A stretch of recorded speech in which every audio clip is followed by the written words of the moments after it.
Morning with Farah.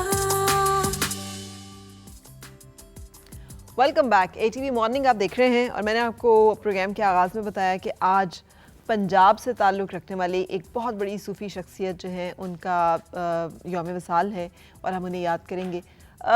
ان کا جو کلام ہے میرا خیال ہے کہ اس سے یا ان کی جو تصنیف ہے اس سے کوئی ایسا شخص نہیں ہے جس کا کہ تعارف نہ ہوا ہو, بھلے صرف زبانی ہو یا پھر اس نے خود پڑھا ہو یا اس نے سنا ہو.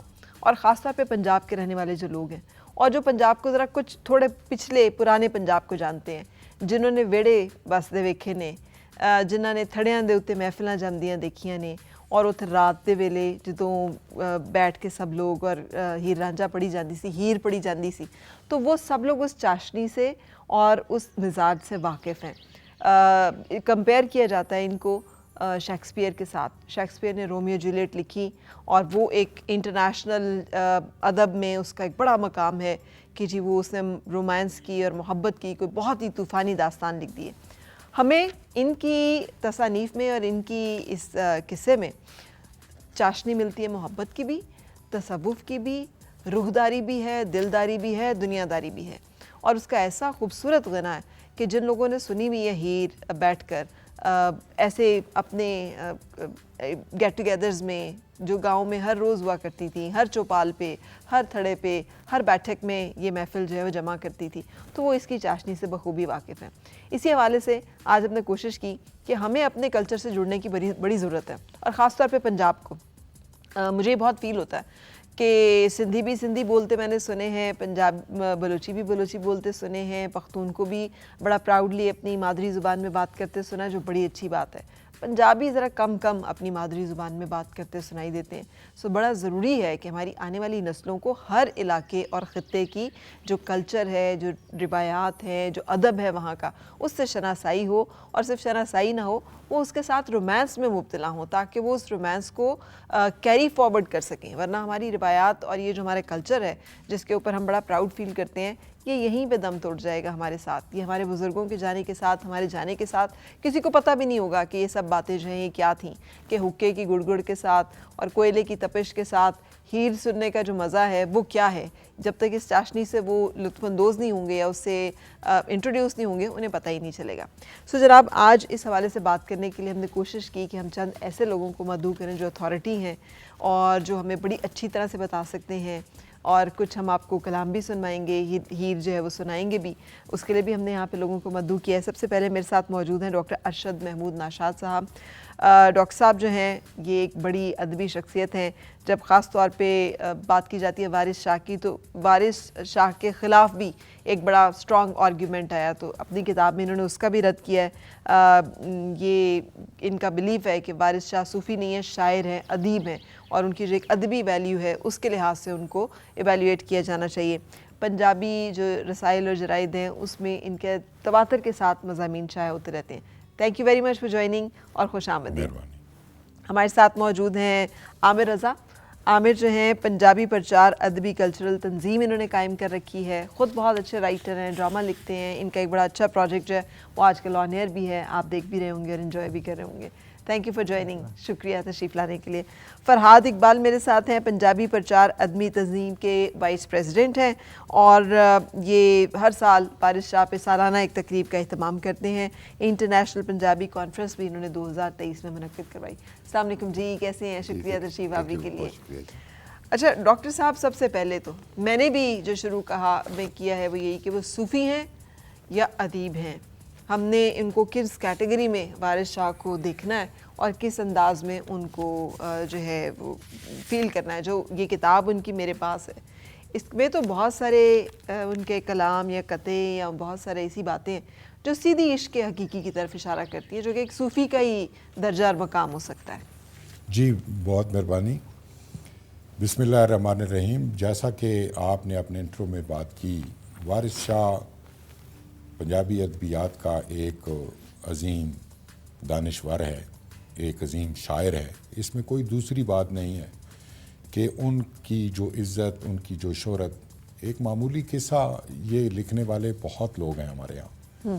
پنجابی میں ہیر وارث شاہ کے سے پہلے اور بعد میں کئی قصے لکھے گئے جو ہیر رانجھے کی اس داستان محبت کو پیش کرتے ہیں. ٹھیک ہے. لیکن وہ کون سے ایسے اوصاف ہیں, وہ کون سی ایسی خصوصیات ہیں جس کی وجہ سے ہیر رانجھا ہیر وارث شاہ کے نام سے معنون ہو گیا, اس کے نام سے موسوم ہو گیا. تو یعنی وہ ایک الطاف قریشی نے ایک بڑا عمدہ ٹریبیوٹ ان کو پیش کرتے ہوئے لکھا تھا کہ وانگ حیاتی زندہ رہندا اکھوں ڈگیا سچا نیر جیویں وارث شاہ دی ہیر. کیا بات. تو یہ ایک تخلیق کار کے قلم کا معجزہ ہے. دیکھیں جو بھی سچا تخلیق کار ہے وہ مابعد طبیعت سے بھی ایک علاقہ رکھتا ہے. بالکل. اس کی یہ ظاہری دنیا ہی اس کی وہ نہیں ہوتی, بلکہ وہ ورا اور ماورا بہت سارے ایسے رنگ اس کے دامن میں ہوتے ہیں. تو وارث شاہ کا جہاں تک تعلق ہے وہ ایک ظاہر ایک عالم بھی تھے, ایک مولوی بھی تھے, ایک مدرسہ سے فارغ و تحصیل بھی تھے, لیکن جو صوفی کا ایک الگ منصب و مشرب ہے وہ ایک بالکل الگ ہے. وہ کسی ایک طریقت کا ایک سلسلہ ہوتا ہے, اس میں باقاعدہ وہ کسی کی بیعت کرتے ہیں, پھر آگے اس سے ایک سلسلہ چلتا ہے. ایسا نہیں ہے. وارث شاہ ایک تخلیقار کی حیثیت سے, یعنی وہ دانشور بھی ہیں, عالم بھی ہیں, ان کی متعدد جہات ہیں, لیکن یہ کہ ان کو جس طرح سے پریزنٹ کیا گیا, پیش کیا گیا, وہ ایک چلن تھا. چونکہ ان سے پہلے سلطان باہو ہیں, اس سے پہلے شاہ حسین ہیں, ان سے پہلے بابا فرید ہیں, اور پھر ان کے معاصر ہم اثروں میں بلے شاہ ہیں. تو یہ چونکہ سارے صوفی تھے. اب فرق یہ ہے کہ آپ ان چاروں جن کا میں نے ابھی نام لیا بزرگوں کا, ان کے کلام, ان کی لفظیات, ان کی ڈکشن, ان کا سٹائل وہ دیکھیں, اور وارث شاہ بالکل ان سے جدا ہیں, الگ ہیں اپنی لفظیات میں, اپنی ٹریٹمنٹ میں. ایک تو وہ قصہ لکھ رہے ہیں, اور قصے میں اگرچہ انہوں نے دانش اس میں شامل کر دی ہے, جیسے کہا گیا کہ وہ پنجاب کے شیکسپیئر ہیں.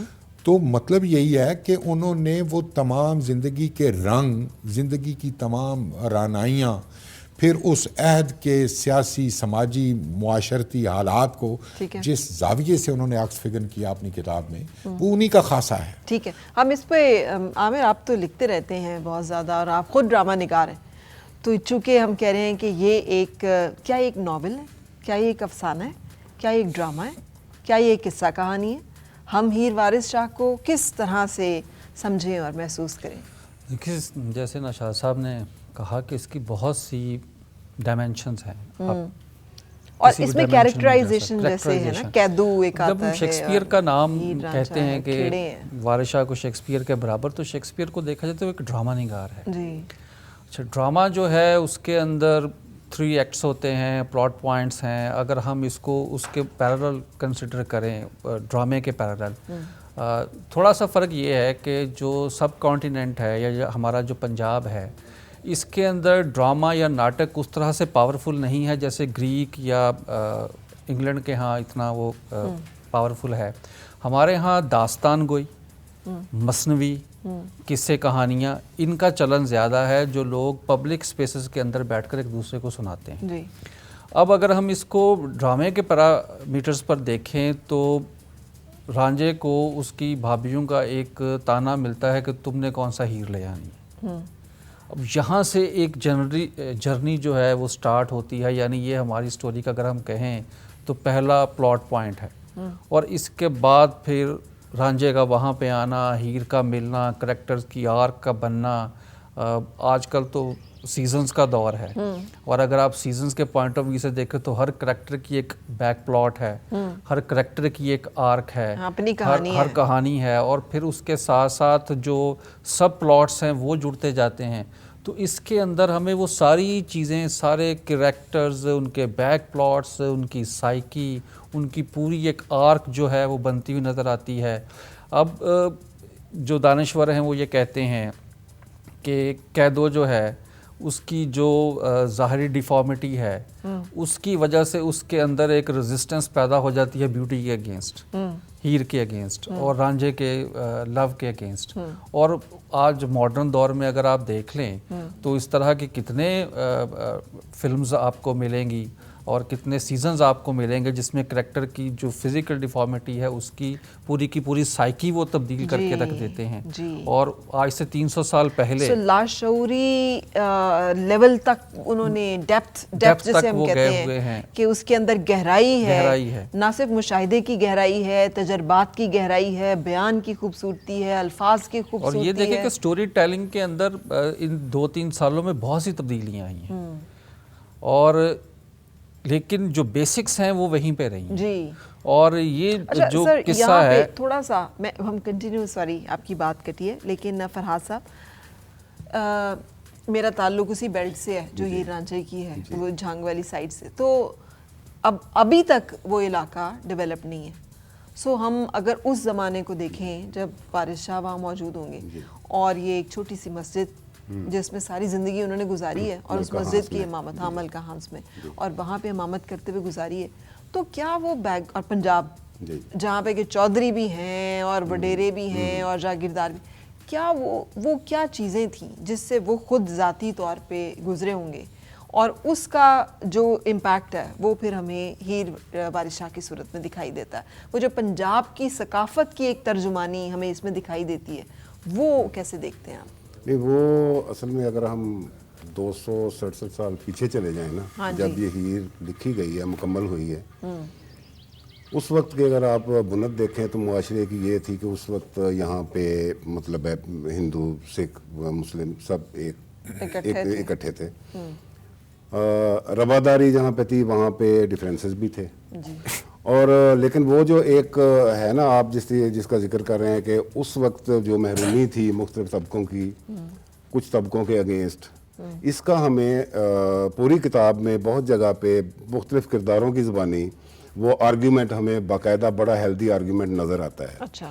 اور جس میں وہ مطلب جہاں بہت ساری قومیتوں کا ذکر کرتے ہیں, مطلب وہ خصوصیات بتاتے ہیں کہ ان کی یہ خصوصیات ہیں. اس کے علاوہ پھر اس وقت بھی جو لوگ جن کو آپ ہاری کہہ سکتے ہیں, جن کے پاس زمین نہیں تھی اور جو زمیندار تھے, بیسیکلی وہ اس کو بھی وہ لے کے چلتے ہیں. پھر انہوں نے جس طرح سے بتایا ہے, جہاں پہ ہیر کے جہیز کا ذکر ہوتا ہے تو وہاں پہ دنیا جہان کی چیزیں گنوا دی ہیں. بیسیکلی تو ان کا یہ تھا کہ آج پنجاب جو کچھ ہے اس کو ڈاکومنٹ کر کے آگے لے کے جانے, لیکن اس میں انہوں نے ایک یہ بھی بتایا کہ جو اس وقت جن کے پاس تھا, جو مطلب جس کو پجدے جسے کہتے ہیں پنجابی میں, تو ان کے پاس سب رجدے پجدے, تو ان کے پاس سب کچھ تھا, لیکن اس میں ڈپرائیوڈ لوگ بھی تھے, اور ان کریکٹرز کا بھی وارث شاہ نے بڑے اچھے طریقے سے ان کو سامنے بھی لایا ہے. اور جس طرح سے جو فرق تھا نا, اس فرق کو انہوں نے بہت سارے حصوں میں اس کو بڑے اچھے طریقے سے اسٹیبلش کیا ہے. ٹھیک ہے.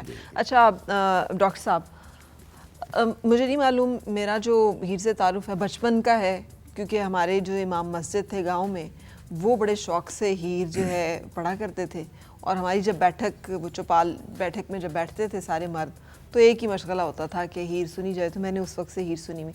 مجھے لگتا ہے کہ یہ جو پنجاب ہے, یہ پنجاب کی جس میں طبقاتی ایک ڈفرنس ہے, کہ جو زمیندار ہے وہ ایک ایسے بے زمینے شخص کو لڑکی نہیں دے سکتا, وہ اس کے ساتھ کوئی رشتہ داری کرنے کے لیے تیار نہیں ہو سکتا. یہ چیزیں کس طرح سے آپ اس میں دیکھتے ہیں ہیر وارث شاہ میں, اور اس رومانوی داستان میں یہ جو کیریکٹرائزیشن ہے, اس کے پیچھے یہ سماجی عناصر جو ہیں یہ کیسے انہوں نے ڈسکس کیے ہیں, یہ سماجی رویے؟ دیکھیں, جیسے پہلے بات ہوئی ہے کہ اس کی نظر, وارث شاہ کی نظر, وہ سماج کے سارے دھڑوں طبقوں پر تھی. وہ بہت باخبر یعنی اپنے سماج کا ایک صحیح معنوں میں واقف تھا.